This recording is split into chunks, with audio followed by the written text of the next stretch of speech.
രാഷ്ട്രീയത്തിൽ പല ചർച്ചകളും ഉണ്ടാവാം. ചിലപ്പോൾ നമ്മളൊക്കെ ചില ആൾക്കാരെ CPM ആൾക്കാരെ പോയി സമീപിക്കുക, ആൾക്കാർ ഓരോ രാഷ്ട്രീയത്തിന് ഇതാണ്. അതൊന്നും പക്ഷേ അല്ല, അത് അങ്ങോട്ടും ഇങ്ങോട്ടും ഒക്കെ ഉണ്ടാവും ചിലപ്പോൾ. അതൊക്കെ ഓരോ കാലഘട്ടത്തിനനുസരിച്ച് ഇലക്ഷൻ വരുമ്പോൾ പലതും ഉണ്ടാവും. പല ചർച്ചകളൊക്കെ നടന്നിട്ടുണ്ടാവും. അതൊന്നും നമുക്ക് ചർച്ച നടന്നൊന്നും പറയാൻ പറ്റില്ല, ഇല്ലയെന്നൊന്നും പറയാൻ പറ്റില്ല. ഈ രണ്ട് കാര്യങ്ങൾ എന്നറിയോ, അത് നമ്മുടെ ഒരു സ്റ്റാൻഡുണ്ട്. ആ സ്റ്റാൻഡിൽ നിന്ന് ഒരിക്കലും ഒരു അണുവിട ചലിക്കില്ല.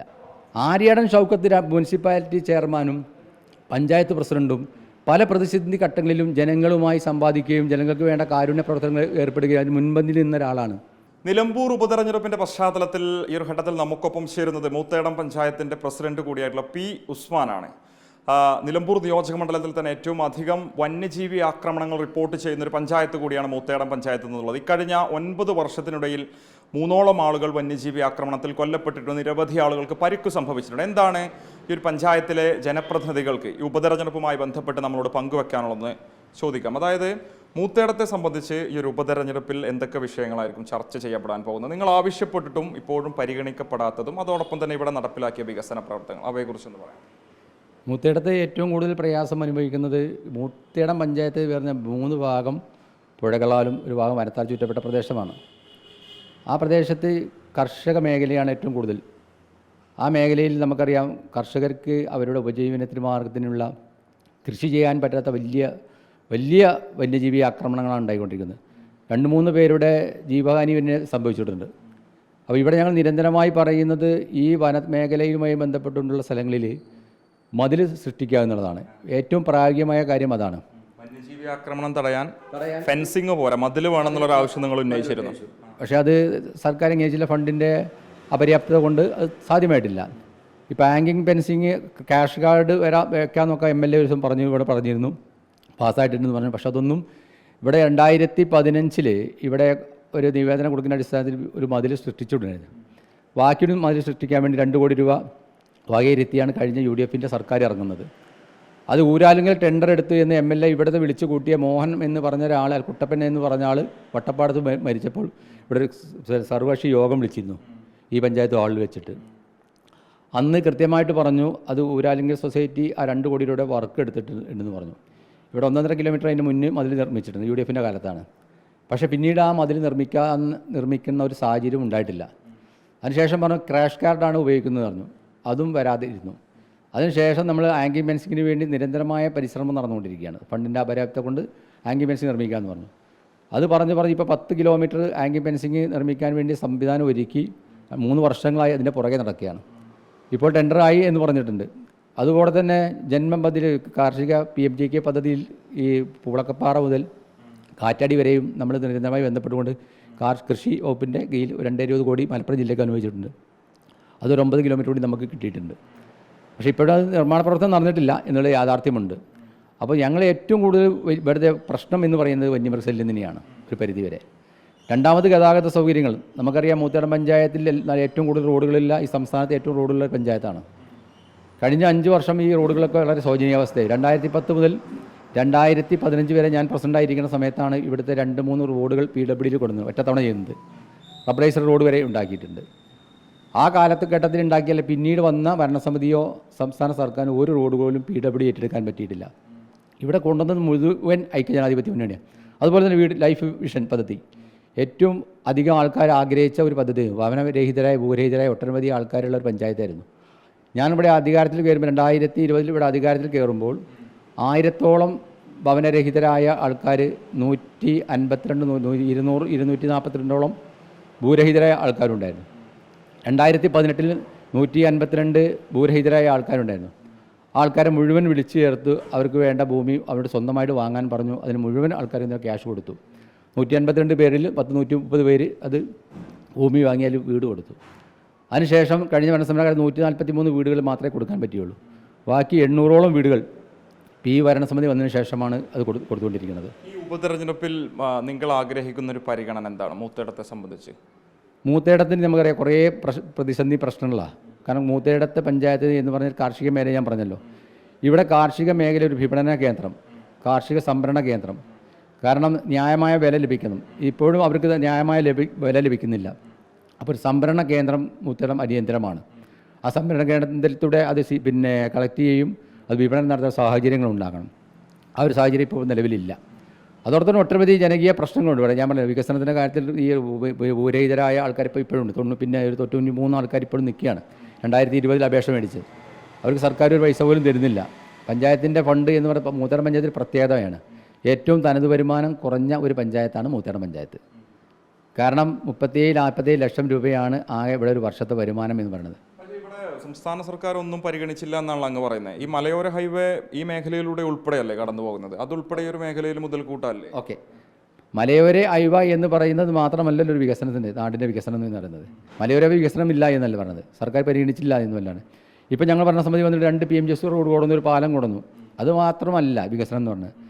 നാടിൻ്റെ സാമൂഹികപരമായ മാറ്റത്തിന് വേണ്ടി എല്ലാ മേഖലയിലും, സാമൂഹിക മേഖലയിലും മറ്റുള്ള മേഖലയിലൊക്കെ ഇടപെടുക, വികസനമാകുക. റോഡ് മാത്രമല്ല വികസനം. ഇപ്പോൾ ഭൂരഹിതരായ ആൾക്കാർ, ഭവനരഹിതരായ ആൾക്കാർ അവരുടെ വീട് എന്ന സ്വപ്നം യാഥാർത്ഥ്യമാക്കണം. അതിനൊക്കെ ഈ ഭരണസമിതി മുൻകൈ എടുത്തുകൊണ്ട് മുന്നോട്ട് പോവുകയാണ്. ഇപ്പോൾ അപേക്ഷ മുഴുവൻ ആൾക്കാർക്കും ഞങ്ങൾ വീടിന് എഗ്രിമെൻറ്റ് വെച്ചു. ആ പ്രവർത്തികൾ നടന്നുകൊണ്ടിരിക്കുകയാണ്. അപ്പോൾ അങ്ങനെയുള്ള വിഷയങ്ങളിലൂടെ ശ്രദ്ധ ഊന്നേണ്ടതുണ്ട്. പിന്നെ ആരോഗ്യ മേഖലയിൽ ഞങ്ങൾക്കിവിടെ PHC സെൻ്ററാണുള്ളത്. കാരണം ഇവിടുന്ന് പ്രധാനപ്പെട്ട ഒരു ഹോസ്പിറ്റൽ ഇപ്പോഴും വന്നിട്ടില്ല. അതായത് നിങ്ങളുടെ പഞ്ചായത്തിൽ ഇപ്പോഴും പ്രാഥമിക ആരോഗ്യ കേന്ദ്രത്തിൻ്റെ ഒരു അവസ്ഥ എന്താണ്? പ്രാഥമിക ആരോഗ്യ കേന്ദ്രമുണ്ട്. നമ്മുടെ 22 ട്രൈബൽ കോളനികളും 12 SC കോളനികളുള്ള ഒരു പഞ്ചായത്താണ് ഈ പഞ്ചായത്തിൽ. അപ്പോൾ നമുക്കിവിടെ PHC സെൻ്ററാണുള്ളത്.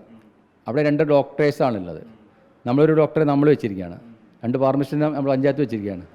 അപ്പോൾ ഇവിടെ കിടത്തി ചികിത്സിക്കാനുള്ള സൗകര്യങ്ങൾ ഒരുക്കണം. ആ കാര്യങ്ങൾ നിരന്തരമായി നമ്മൾ ആവശ്യപ്പെട്ടുകൊണ്ട് നമ്മൾ നിവേദനം കൊടുത്തിട്ടുണ്ട്. പക്ഷേ അതിനൊന്നും ഇപ്പോഴും ഒരു തീരുമാനം ഉണ്ടായിട്ടില്ല. വിദ്യാലയങ്ങളുടെ കലാലയങ്ങളുടെ ഒരു അവസ്ഥ എന്താണ് പഞ്ചായത്തിനെ?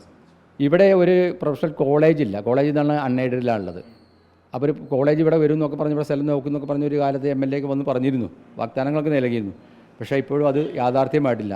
ആർട്സ് ആൻഡ് സയൻസ് കോളേജ് നിലമ്പൂരിൽ ഉണ്ടായിരുന്നു. ആ കോളേജിന് പോലും ഇപ്പോഴും ഒരു സ്ഥലമില്ലാത്തൊരു കെട്ടിടമില്ലാത്തൊരു അവസ്ഥയിലാണ് മുന്നോട്ട് പോയിക്കൊണ്ടിരിക്കുന്നത്. അപ്പോൾ വികസനത്തിൻ്റെ കാര്യത്തിൽ ഈ പറയുന്ന ഫ്ലെക്സുകളും ബഡ്ജറ്റിലുമാണ് കാണുന്നത്. ആ വികസന പ്രവർത്തനത്തിൽ കാണുന്നില്ല എന്നുള്ളതാണ്.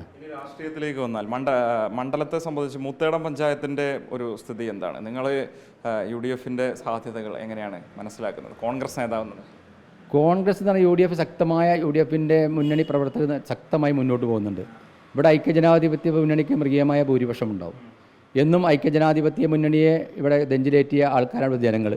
കാരണം പറയുന്ന വാക്കുകൾ കൃത്യമായിട്ട്, പറയുന്ന കാര്യങ്ങൾ കൃത്യമായിട്ട് പാലിച്ചു കൊടുക്കാൻ ഞങ്ങൾ തയ്യാറാറുണ്ട്. അപ്പോൾ തന്നെ ഞാൻ പറഞ്ഞല്ലോ, വികസനത്തെ എല്ലാ റോഡുകളും നമ്മൾ നന്നാക്കിയിട്ടുണ്ട്. മൂത്തേടം പഞ്ചായത്തിലെ മുഴുവൻ റോഡുകളും നമ്മളിപ്പോൾ ശോചനീയാവസ്ഥ പരിഹരിച്ചിട്ടുണ്ട്. ഇനി ഒറ്റപ്പെട്ട റോഡുകളുണ്ട്. പുതിയ റോഡ് നിർമ്മിക്കാൻ ഇപ്പോൾ നിലവിലുള്ള മാനദണ്ഡം വെച്ച് നമുക്ക് പറ്റുന്നില്ല. കാരണം നമുക്ക് ലൈഫ് മിഷനിൽ വലിയ ഭീമമായ സംഖ്യയാണ്. ഈ പഞ്ചായത്തിൽ 3 കോടി രൂപയാണ് പ്ലാൻ പദ്ധതി എന്ന് പറയുന്നത്. അതുകൊണ്ട് അതിൻ്റെ വീതം വെച്ച് പിന്നെ ഇതെല്ലാം കഴിഞ്ഞു കഴിഞ്ഞാൽ പലപ്പോഴും നമുക്കറിയാം ഈ പറയുന്ന റോഡ് സെറ്റിലേക്ക് വെക്കാൻ പറ്റില്ല. മെയിൻ്റനൻസ് ഗ്രാൻഡ് എന്ന് പറയുന്ന നിലവിലുള്ള റോഡുകളുടെ മെയിൻ്റനൻസ് മാത്രമേ ചെയ്യാൻ പറ്റുള്ളൂ. അതുകൊണ്ടാണ് നമുക്ക് വലിയ പ്രയാസം അനുഭവിക്കുന്നത്. വന്യജീവി ആക്രമണം പറഞ്ഞതുകൊണ്ട് ചോദിക്കുക, ഈ അടുത്തായിരുന്നല്ലോ ഇവിടെ ഒരു ആദിവാസി മേഖലയിൽപ്പെട്ട സരോജിനി കൊല്ലപ്പെടുന്ന വന്യജീവി. അന്ന് വനം വകുപ്പും സർക്കാരും കൊടുത്ത നിരവധി ഉറപ്പുകൾ ഉണ്ടായിരുന്നു. അതിൻ്റെയൊക്കെ നിലവിലെ സാഹചര്യം എന്താണ്? അതിലിപ്പോൾ ഒന്നും നടപ്പിലാക്കിയിട്ടില്ല എന്ന് പറയാം സത്യത്തിൽ. കാരണം അവിടെ ട്രെഞ്ച് എന്ന് പറഞ്ഞാൽ മൺട്രെഞ്ചാണ്. ആ ട്രെഞ്ച് നിർമ്മിച്ചിട്ട് യാതൊരു പ്രയോജനമില്ല. അപ്പോൾ അത് അവരെന്നെ പറഞ്ഞു മൺട്രെഞ്ച് പ്രയോജനമില്ല എന്ന് പറഞ്ഞു. പിന്നെ പ്രിയങ്ക ഗാന്ധി അവിടെ വന്ന് ഇപ്പോൾ കുറച്ച് കാര്യങ്ങൾ പറഞ്ഞു, ഒരു ഐമാസ് ലേറ്റ് കാര്യങ്ങൾ. പ്രിയങ്ക ഗാന്ധി ഉടനെ തന്നെ 15 ലക്ഷം രൂപ അതിനുവേണ്ടി അനുവദിച്ചിട്ടുണ്ട്, പാസ്സാക്കിയിട്ടുണ്ട്. മറ്റുള്ള ഭാഗത്തുനിന്ന് യാതൊരുവിധ സഹായവും ഉണ്ടായിട്ടില്ല. ഈ പറഞ്ഞ വാക്കുകളൊന്നും പാലിക്കപ്പെട്ടിട്ടില്ല. തെരഞ്ഞെടുപ്പ് ആയതുകൊണ്ട് മുന്നണികളൊക്കെ തന്നെ വലിയ അവകാശവാദങ്ങൾ ഉന്നയിക്കുന്നുണ്ട്, വലിയ പ്രതീക്ഷ വെച്ച് പുലർത്തുന്നത്. ഇപ്പോൾ LDFനെ സംബന്ധിച്ച് അവർക്ക് വലിയ ഫ്യൂച്ചർ അല്ലെങ്കിൽ പ്രതീക്ഷ നൽകുന്ന ഒരു പഞ്ചായത്ത് കൂടിയിട്ടാണ് അവർ മൂത്തേടം പഞ്ചായത്തിനെ കണക്കാക്കുന്നത്. LDFനെ സംബന്ധിച്ച് ഈ ഒരു പഞ്ചായത്തിലൊരു സ്ഥിതി, ഇവിടുന്ന് ലഭിക്കാൻ പോകുന്ന പിന്തുണ, അതൊക്കെ എങ്ങനെയാണ്? മൂത്തേടം പഞ്ചായത്തിൽ UDFൻ്റെ പഞ്ചായത്താണ്. UDFൻ്റെ പഞ്ചായത്ത് എന്ന് പറയുമ്പോൾ കഴിഞ്ഞ 2015 മുതൽ 2020 വരെ LDF അവിടെ ഭരിച്ചിരുന്നു. അത് UDFൻ്റെ ഭാഗത്തുനിന്നുണ്ടായ അനൈക്യമാണ് അത് കാരണം. അല്ലാതെ UDFന് ഇവിടെ എന്നും ഒറ്റക്കെട്ട എന്ന ശക്തി പ്രാപിച്ചൊരു പഞ്ചായത്താണ്. ഇവിടെ ഒരു 3000-4000 വോട്ട് കുറയാതെ ഭൂരിപക്ഷം ഈ മൂത്തേടം പഞ്ചായത്തിൽ ലഭിക്കുമെന്നത് യാതൊരു സംശയമില്ല. 4000-ലധികമുള്ള ഭൂരിപക്ഷം UDFന് കൊടുക്കും, മൂത്തേടം പഞ്ചായത്ത് കൊടുക്കും. അത് യാതൊരു സംശയമില്ല. കോൺഗ്രസും ലീഗും ഒറ്റക്കെട്ടായിട്ട് പ്രവർത്തിക്കും. ലീഗും കോൺഗ്രസും കൂടെ ഒറ്റക്കെട്ടാണ്, അത് യാതൊരു സംശയമില്ല. കഴിഞ്ഞ പഞ്ചായത്ത് തെരഞ്ഞെടുപ്പിൽ കാണിച്ചതാണ്. കഴിഞ്ഞ പഞ്ചായത്ത് തെരഞ്ഞെടുപ്പിൽ നമുക്ക് 3000-ഓളം വോട്ട് ജില്ലാ പഞ്ചായത്തിനുണ്ട്. കഴിഞ്ഞ അസംബ്ലി തെരഞ്ഞെടുപ്പിൽ 1807 വോട്ട് കൊടുത്ത ഒരു പഞ്ചായത്താണിത് UDFന്. അത്തരം വലിയ ഭൂരിപക്ഷം കൊടുക്കുന്ന ഒരിടം കൂടിയാണല്ലോ. അതോടൊപ്പം ഞാൻ ചോദിച്ചോട്ടെ, ഇപ്പോൾ സ്ഥാനാർത്ഥി ചർച്ചകൾ നടന്ന സമയത്ത് LDF-നെ സംബന്ധിച്ച് 2 തെരഞ്ഞെടുപ്പിലും PV അൻവറിനെ സ്വതന്ത്രമായിട്ടാണ് മത്സരിപ്പിച്ചിരുന്നത്. ഇത്തവണ വീണ്ടും സ്വതന്ത്ര സ്ഥാനാർത്ഥിയെ പരീക്ഷിക്കാനുള്ള നീക്കം നടത്തിയിരുന്നു. പല ആളുകളുമായിട്ട് ചർച്ച നടത്തി.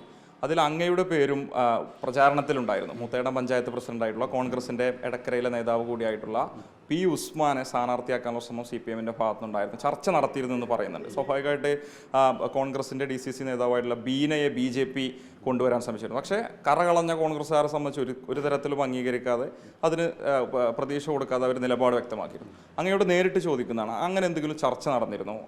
അതിൽ അങ്ങ് സ്വീകരിച്ചൊരു നിലപാടുണ്ടായിരുന്നു? നമ്മളിപ്പോൾ നമ്മൾ കോൺഗ്രസിൻ്റെ ബ്ലോക്ക് വൈസ് പ്രസിഡൻ്റാണ്, ഞാൻ പഞ്ചായത്ത് പ്രസിഡൻറ്റുമാണ്, ഞാൻ യൂത്ത് കോൺഗ്രസിൻ്റെ പ്രസിഡന്റ്, മണ്ഡലം പ്രസിഡന്റ് ഒക്കെ ആയി സ്ഥാനം വഹിച്ച ഒരാളാണ്. പാർട്ടി എന്ന് പറയുന്ന ഒരു വികാരമാണ് ഞങ്ങളുടെ ഉള്ളിൽ. നമ്മൾക്ക് സ്ഥാനാർത്ഥിയുടെ അല്ല, പാർട്ടി നിർത്തുന്ന കൈപ്പത്തിനത്തിൽ നിർത്തുന്ന സ്ഥാനാർത്ഥിക്ക് വേണ്ടി പ്രവർത്തിക്കുക എന്നുള്ളത് അത് പാർട്ടിയാണ് തീരുമാനിക്കുന്നത്. അത് CPM-ഓ BJP-യോ എന്നെ സ്ഥാനാർത്ഥിയാക്കിയാൽ സ്ഥാനാർത്ഥിയാവില്ലല്ലോ. അത് പാർട്ടിയുടെ തീരുമാനമുണ്ട്. ആ പാർട്ടിക്ക്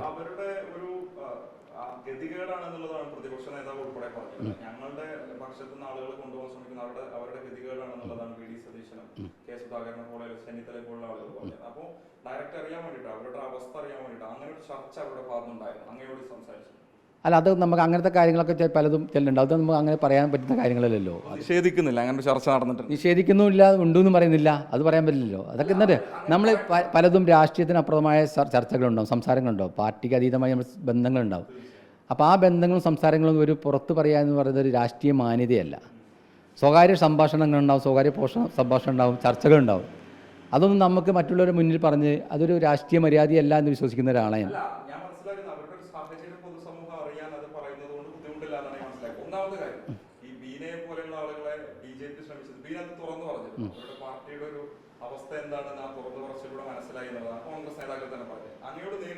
കാരണം പലതരത്തിലുള്ള വ്യാജ പ്രചാരണം നടക്കുന്നുണ്ട്. സ്വരാജിനെ പ്രഖ്യാപിക്കുന്നതിന് മുമ്പ് അങ്ങയുടെ പേരിലേക്ക് വന്നിരുന്നു, അങ്ങയുടെ ചർച്ച നടത്തിയിരുന്നു. അല്ല, അത് പറയാൻ ഞാൻ പറഞ്ഞില്ലേ, അതൊന്നും ഇപ്പോൾ പറയാൻ പറ്റുന്ന കാര്യമില്ല. അതൊക്കെ പല ചർച്ചകളൊക്കെ നടന്നിട്ടുണ്ടാവും. അതൊന്നും നമുക്ക് ചർച്ച നടന്നൊന്നും പറയാൻ പറ്റില്ല, ഇല്ലയെന്നൊന്നും പറയാൻ പറ്റില്ല. ഈ 2 കാര്യങ്ങൾ എന്നറിയോ, അത് നമ്മുടെ ഒരു സ്റ്റാൻഡുണ്ട്. ആ സ്റ്റാൻഡിൽ നിന്ന് ഒരിക്കലും ഒരു അണുവിട ചലിക്കില്ല. അതാണ് ചർച്ച നടത്തിയവരോട് ഞാൻ കറകളഞ്ഞ കോൺഗ്രസ്സുകാരനാണ്, എൻ്റെ നിലപാട് അതാണ്, എന്നെ അതിന് കിട്ടില്ല എന്നങ്ങ് പറഞ്ഞു. അല്ല, ഞാൻ പറഞ്ഞല്ലോ, അതൊന്നും നമുക്കിവിടെ പറയാൻ പറ്റുന്നില്ല. അതൊക്കെ സ്വകാര്യ സംഭാഷണങ്ങളാണ്. അത് വ്യക്തിപരമായ സംഭാഷണങ്ങളുണ്ടാവും, പലതും ഉണ്ടാവും. രാഷ്ട്രീയത്തിൽ പല സംഭാഷണങ്ങളും പല ചർച്ചകളും നടക്കും. അതൊക്കെ നമുക്ക് മീഡിയയുടെ മുന്നിൽ പറഞ്ഞ് അത് ശരിയല്ല. അതൊരു പല മുതിർന്ന നേതാക്കളുമായി ഈ വിഷയത്തിലൊരു സ്വകാര്യ സംഭാഷണം നടന്നിട്ടുണ്ട്. ഇല്ല, അങ്ങനെയൊന്നും പറയാൻ പറ്റില്ല നമുക്ക്. അതൊന്നും നമ്മൾ പറയുന്നില്ല, അതൊന്നും ശരിയല്ലല്ലോ. അതൊന്നൊക്കെ രാഷ്ട്രീയത്തിൽ പല ചർച്ചകളും ഉണ്ടാവാം. ചിലപ്പോൾ ഇപ്പോൾ നമ്മളൊക്കെ ചില ആൾക്കാരെ CPM-ന് ആൾക്കാരെ പോയി സമീപിക്കുക, ആൾക്കാർ ഓരോ രാഷ്ട്രീയത്തിന് ഇതാണ്. അതൊന്നും പക്ഷേ അല്ല, അത് അങ്ങോട്ടും ഇങ്ങോട്ടും ഒക്കെ ഉണ്ടാവും ചിലപ്പോൾ. അതൊക്കെ ഓരോ കാലഘട്ടത്തിനനുസരിച്ച് ഇലക്ഷൻ വരുമ്പോൾ പലതും ഉണ്ടാവും. രാഷ്ട്രീയത്തിൽ വിജയിക്കുക എന്നുള്ളതാണല്ലോ. രാഷ്ട്രീയം കളിക്കാനിറങ്ങുമ്പോൾ കളി ജയിക്കുക എന്നുള്ളല്ലോ ആഗ്രഹം. അപ്പോൾ അതിന് വേണ്ടി എല്ലാവരും ആവിഷ്കരിച്ചിട്ടുണ്ടാവാം. അതൊന്നും നമുക്ക് പറയാൻ പറ്റുന്ന കാര്യങ്ങളല്ല. ആ വിഷയങ്ങളിലൊന്നും നമുക്ക് ബാക്കിയുള്ള കാര്യങ്ങൾ ഇതാണ്. പിന്നെ മൂത്തറ പഞ്ചായത്തെ സംബന്ധിച്ചിടത്തോളം ഈ പഞ്ചായത്തിൽ കഴിഞ്ഞ 5 അല്ല, നമ്മളിതാണ് ഞാൻ പറഞ്ഞില്ലേ,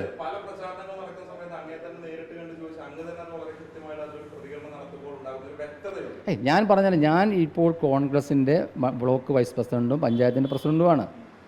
അതുപോലെ UDF-നെ നയിക്കുന്ന നേതാവ് കൂടിയാണ് മുഞ്ചിറ പഞ്ചായത്തിൽ. നമുക്ക് കുറേ ബന്ധങ്ങളുണ്ട്. അപ്പം ഞാൻ ആദ്യം CPM-ആയിരുന്നു. അപ്പോൾ എൻ്റെ ഒരു ലൈനുണ്ട്. ആ ലൈൻ എന്ന് പറഞ്ഞത് പാർട്ടി എന്താണോ അതാണ് നമുക്ക് വ്യക്തിപരമായ താല്പര്യങ്ങളില്ല. പാർട്ടിക്ക് കീഴൊതുങ്ങി പോകുക എന്നുള്ളതാണ്. പാർട്ടി എടുക്കുന്ന തീരുമാനങ്ങൾ എൻ്റെ വ്യക്തിപരമായ തീരുമാനങ്ങളല്ലോ. ആ തീരുമാനങ്ങൾക്ക് മുന്നോട്ട് പോകും. പിന്നെ സ്വകാര്യ സംഭാഷണ ചർച്ചകളൊക്കെ പലതും നടന്നിട്ടുണ്ടാവും. അതൊന്നും ഇപ്പോൾ നമ്മൾ ഉണ്ടെന്നും പറയുന്നില്ല, ഇല്ലയെന്നും പറയുന്നില്ല. അതൊക്കെ ഓരോരുത്തരും പല ആൾക്കാരും പോയിട്ടുണ്ടാവാം. അതിലൊന്നും നമ്മൾ പറയുന്നില്ല. കോൺഗ്രസിനെ സംബന്ധിച്ച് തെരഞ്ഞെടുപ്പ് സ്ഥാനാർത്ഥിയെ പ്രഖ്യാപിച്ച വേളയിൽ തന്നെ CPM ഉപയോഗിച്ചൊരു തന്ത്രം എന്ന് പറയുന്നത് 2021 ആര്യാടൻ ഷൗക്കത്ത് VB പ്രകാശിനെതിരെ ഈ രീതിയിൽ പല പ്രവർത്തനങ്ങളും നടത്തിയത് കൊണ്ടാണ് VB പ്രകാശ് അവിടെ പരാജയപ്പെട്ടെന്ന് ദേശാഭിമാനിയിൽ ഗോവിന്ദമാഷ് ലേഖനം എഴുതിയിരുന്നു.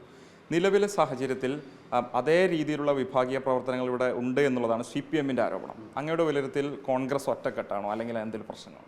കോൺഗ്രസ് ഐക്യജനാധിപത്യ മുന്നണി ഒറ്റക്കെട്ടായി. കോൺഗ്രസും ഐക്യജനാധിപത്യ മുന്നണി എന്ന് പറയുന്നത് ലീഗ് അടക്കം കൂടുന്ന എല്ലാ ഘടകകക്ഷികളെയും ഉൾപ്പെടുത്തിക്കൊണ്ട് ഒറ്റക്കെട്ടായി നിലമ്പൂർ നിയോജകമണ്ഡലത്തിൽ പോവുകയാണ്. വമ്പിച്ച ഭൂരിപക്ഷത്തോടെ ആര്യാടൻ ഷൗക്കത്ത് മൂത്തേടം പഞ്ചായത്തിൽ വിജയിക്കും, യാതൊരു സംശയവുമില്ല. മൂത്രപഞ്ചായത്തിലെ നിലമ്പൂർ നിയോജകമണ്ഡലത്തിൽ അടുത്ത അസംബ്ലിയിലുണ്ടാവും. 2026 പോകുന്ന സെമി ഫൈനൽ മത്സരത്തിലേക്കുള്ള ചുവടുവെപ്പാണിത്. ഇവിടെ സെമി മത്സരം അപ്പോൾ നടക്കുന്നത്. അപ്പോൾ തീർച്ചയായിട്ടും ആര്യാടൻ ഷൗക്കത്ത് ചെയ്യും. ആര്യാടൻ ഷൗക്കത്ത് എന്ന് പറയുന്ന വ്യക്തിയും സ്വരാജ് എന്ന് പറയുന്ന വ്യക്തി രണ്ട് ദണ്ട. ആര്യാടൻ ഷൗക്കത്ത് മുനിസിപ്പാലിറ്റി ചെയർമാനും പഞ്ചായത്ത് പ്രസിഡൻറ്റും പല പ്രതിസന്ധി ഘട്ടങ്ങളിലും ജനങ്ങളുമായി സമ്പാദിക്കുകയും ജനങ്ങൾക്ക് വേണ്ട കാരുണ്യ പ്രവർത്തനങ്ങൾ ഏർപ്പെടുകയും അതിന് മുൻപന്തിയിൽ നിന്ന ഒരാളാണ്. സ്വരാജ് പോത്തുതല്ല് പ്രദേശത്തുള്ള ആളാണ്. 2-3 പ്രതിസന്ധി ഘട്ടങ്ങളിലൂടെ കടന്നുപോയി. കൊറോണ അടക്കമുള്ള പ്രതിസന്ധി ഘട്ടങ്ങൾ കടന്നുപോയി. അദ്ദേഹത്തിൻ്റെ സാന്നിധ്യമോ സാമീപ്യം ഇവിടെ ഉണ്ടായിട്ടില്ല. ജനങ്ങൾ വിലയിരുത്തപ്പെടുക, ചർച്ച ചെയ്യപ്പെടേണ്ട വിഷയങ്ങളാണ്. ആരുടെ സാമീപ്യമാണോ സാന്നിധ്യമാണോ ഒരു പ്രതിസന്ധി ഘട്ടങ്ങളിൽ ഉണ്ടായിട്ടുള്ളത്, അവരെ കൂടെ ജനങ്ങൾ നിൽക്കും. അതിൽ തീർച്ചപ്പെടുത്തിയിട്ടുണ്ട്. അത് ബാലിശമായ അവർക്ക് എന്നും പറയാലോ. ഒരു പാർട്ടി എന്ന് പറയുന്നത് പലതും ആരോപണങ്ങളുണ്ടാവും. ഗോവിന്ദ മാഷ് ഇപ്പോഴുള്ള പ്രകാശനം അറിയുന്നത് തന്നെ, വി പ്രകാശനം അറിയുന്നത്. ഇതിന് മുന്നേ ഗോവിന്ദ മാഷ പ്രസ്താവന അല്ലല്ലോ. അപ്പോൾ ഇലക്ഷൻ സമയത്ത് പല ട്രെൻഡുകളുണ്ടാവും. ഇപ്പോൾ പാലക്കാട് ഉണ്ടായ വിഷയങ്ങൾ, നീലപ്പെട്ടി, പിന്നെ കാഫി ഷൂട്ടൊക്കെ ഉണ്ടായല്ലോ, വടകരയൊക്കെ ഉണ്ടായല്ലോ. അങ്ങനെ ഓരോ ആരോപണങ്ങളുണ്ടായി. ഇപ്പം ഇന്നലെ രാഹുൽ ഗാന്ധി രാഹുൽ മാങ്കോട്ടത്തിൽ പറഞ്ഞു പിന്നെ SDPI പിൻവലിക്കണമെന്ന് പറഞ്ഞു. വ്യാജമായ പ്രചരണങ്ങളുണ്ടാവും. അത് CPM-ൻ്റെ കാലത്ത് അത് എന്നും അവരുണ്ടായിട്ടുണ്ട്, ഇനിയും ഉണ്ടാവും എന്നുള്ള കാര്യത്തിൽ യാതൊരു സംശയവുമില്ല. മൂത്തേടം പഞ്ചായത്ത് ഒറ്റക്കെട്ടക്കണം. മൂത്തേടം പഞ്ചായത്തിൽ അറിയാം. ഇവിടെ മൂത്തേടം പഞ്ചായത്തിൽ എല്ലാ ഐക്യജനാധിപത്യ മുന്നണി കൊണ്ടുവന്ന സ്ഥാപനമേ ഉള്ളൂ. വില്ലേജ് ഓഫീസാണെങ്കിലും KCB ഓഫീസാണെങ്കിലും PHSE ആണെങ്കിലും ആയുർവേദ ഡിസ്പെൻസറി ആണെങ്കിലും ഹോമിയോ ഡിസ്പെൻസറി ആണെങ്കിലും ഹയർ സെക്കൻഡറി ആണെങ്കിലും ഒക്കെ മൂത്തേടം പഞ്ചായത്തിൽ ഐക്യജനാധിപത്യ മുന്നണിയുടെ കാലത്ത് ഉണ്ടാക്കിയതാണ്. ഒന്നുപോലും അവകാശപ്പെടാൻ അവർക്ക് സാധ്യമല്ല എന്നുള്ളതാണ്. കാരണം LDFന് ഇവിടെ എന്തെങ്കിലും പറയാനില്ല. വില്ലേജ് ഓഫീസിൽ സ്ഥലം അടക്കം 7 സെൻറ്റ് സ്ഥലം സ്മാർട്ട് വില്ലേജ് ആക്കാൻ വേണ്ടി ഞാൻ ലാൻഡ് കമ്മീഷണർ മോഹൻദാസ് ഇരിക്കുന്ന സമയത്ത് റവന്യൂ കമ്മീഷണർ അദ്ദേഹം ഇവിടെ നിന്ന് സന്ദർശിച്ച് 40 ലക്ഷം രൂപ പാസ്സാക്കിയിട്ട് ഇറങ്ങുന്നത്. പഞ്ചായത്ത് ഭരണം അവസാനിപ്പിക്കുന്നത്. KCB ഓഫീസിൻ്റെ കാലത്ത് കൊടുത്തതാണ്, ആര്യാടൻ മിനിസ്റ്ററായിരിക്കുന്നത്. UDFൻ്റെ ഭരണകാലത്ത് കൊടുത്ത ഈ 2 സ്ഥാപനം കഴിഞ്ഞ 2014.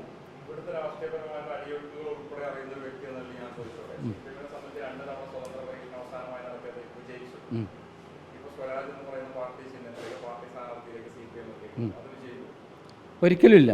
കാരണം സ്വരാജ് എന്ന സ്ഥാനാർത്ഥിയെക്കുറിച്ച് പറയുമ്പോൾ അവരുടെ ഭാഗത്തുനിന്ന് തന്നെ പറയുന്നുണ്ട്, ഞങ്ങൾ സ്വരാജിന് വോട്ട് ചെയ്യില്ല എന്ന് പറയുന്ന സഹാക്കളുണ്ട്. ദേശീയമായിട്ടൊക്കെ നമ്മൾ ബന്ധമുള്ള ആൾക്കാരുണ്ടല്ലോ, അവരൊക്കെ പറയുന്നുണ്ട് അദ്ദേഹം രാഷ്ട്രീയക്കാരാണ്, അഹങ്കാരിയാണ്. തൃപ്പൂണിത്തറ തോക്കാനുണ്ടായ സാഹചര്യങ്ങൾ അറിയാം. തൃപ്പൂണിത്തറ 2ാമത് തോക്കേണ്ട സാഹചര്യം അത്രയും അലടികളുണ്ടെങ്കിൽ തൃപ്പൂണിത്തറ പറ്റൂ. കാരണം ആ മനുഷ്യൻ പിന്നെ ആ പ്രദേശത്ത് ചെന്നിട്ടില്ല. ആൾക്കാർ കാണാൻ അദ്ദേഹത്തെ പറ്റില്ല. യാതൊരു സംസാരിക്കാൻ പറ്റാത്തൊരവസ്ഥയാണ്. അത്രമാത്രം ധിക്കാരിയാണ് അയാൾ. ഷൗക്കത്ത് അതല്ല, സൗമ്യനും കലാകാരനും സാംസ്കാരിക നായകനും ഒരു മതേതരവാദിയാണ് അദ്ദേഹം. മനസ്സിലായില്ലേ? അപ്പോൾ ആ നിലയ്ക്ക് ഷൗക്കത്താണ് ഏറ്റവും കൂടുതൽ ഏബിള്. ഷൗക്കത്തോട് വിജയിക്കും, അത് യാതൊരു സംശയവുമില്ല എന്നുള്ള. Moothedam panchayat president P. ഉസ്മാന്റെ വിശദമായിട്ടുള്ള പ്രതികരണമാണ് നമ്മൾ കേട്ടത്. പഞ്ചായത്തിലെ നിരവധി ജനകീയ വിഷയങ്ങൾ, ഇവിടെ നടപ്പിലാക്കിയ പലതരത്തിലുള്ള പ്രവർത്തനങ്ങൾ, പഞ്ചായത്തിന് ഇനി എന്താണ് ആവശ്യമെന്നതുൾപ്പെടെ അദ്ദേഹം വിശദമായി സംസാരിച്ചു. അതോടൊപ്പം തന്നെ കോൺഗ്രസിൻ്റെ ഒരു നേതാവെന്ന നിലയിൽ ഇവിടെ കോൺഗ്രസിൻ്റെ സാധ്യതകൾ, കോൺഗ്രസ് നൽകാൻ പോകുന്ന ഭൂരിപക്ഷം, UDF നൽകാൻ പോകുന്ന ഭൂരിപക്ഷത്തെക്കുറിച്ചും അദ്ദേഹം വിശദമായി നമ്മളോട് പങ്കുവച്ചു. വീഡിയോ ജേർണലിസ്റ്റ് സജി നിലമ്പൂരിനൊപ്പം reporter Mubashir P. Akbar in reporter Nilambur.